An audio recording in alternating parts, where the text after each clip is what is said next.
Namaste, I JVN Shamaila Siddiqui. Today in this video I'll talk about blood transfusion and blood transfusion reaction.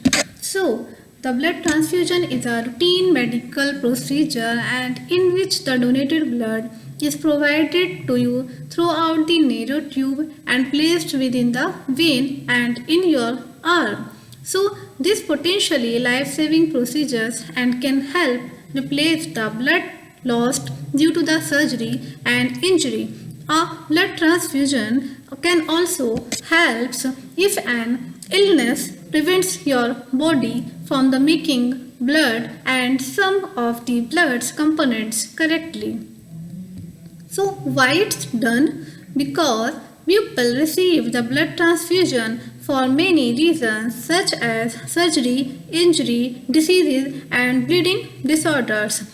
For example, blood has several components including red blood cells. Red blood cells carry oxygens and helps removing the waste of the products. And white blood cells, this is also called as leukocytes and helps your body fight infections. And plasma is the liquid part of your blood. Plasma, it is the liquid part of your blood and the platelets that helps your body and blood clot properly. And the transfusions provides the part and parts of the blood you need, and with the red blood cells being the most commonly transfused, and you can also receive the blood, whole blood, and which contains all the parts. But the whole blood transfusions are not common. Researchers are working on developing artificial blood as well as so far no good replacement for the human blood is available. So risking for the blood transfusions are generally considered safe, but there is some risk of the complications. Mild complications are rarely severe ones and can occur during the transfusion and several days of the more and after, but more common reactions including allergic reactions which might cause hives and itching and fever. Second is blood-borne infections. The blood-borne infections, blood banks screening the donor and test donated blood to reduce the risk of the transfusions related to the infections. And so infections such as HIV, human immunodeficiency virus and hepatitis B virus and C virus are extremely rare. The next is other serious reactions are also rare, these including like acute immune hemolytic reactions.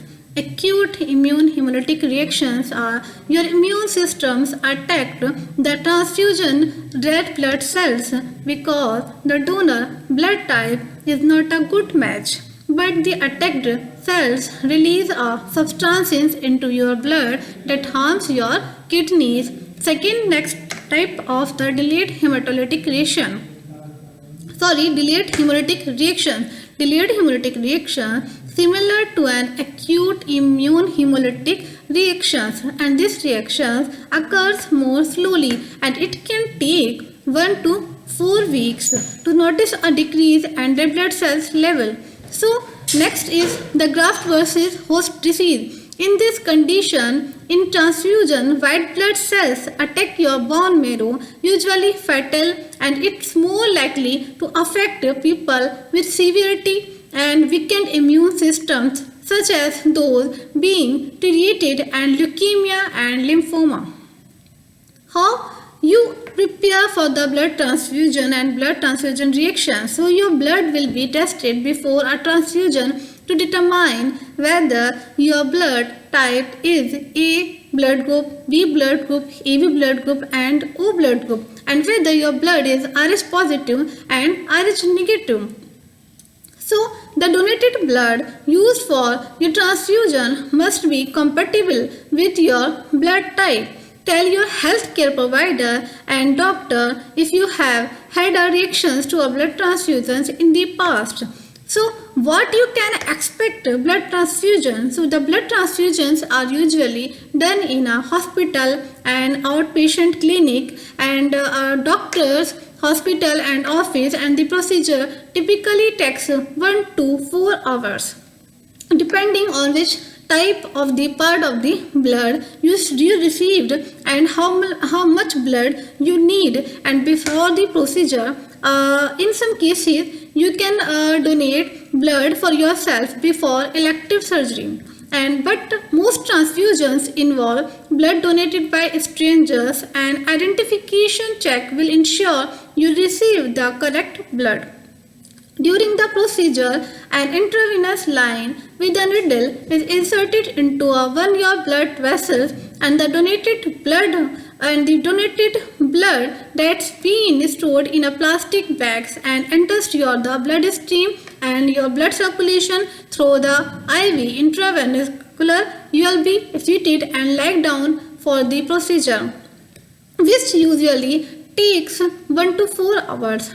But a nurses will monitor you throughout the procedure and take measures of your blood pressure like temperature and heart rate. So tell the nurse immediately, and if you develop like fever, shortness of breath, chills, unusual itching, chest and back pain, and sense of uneasiness.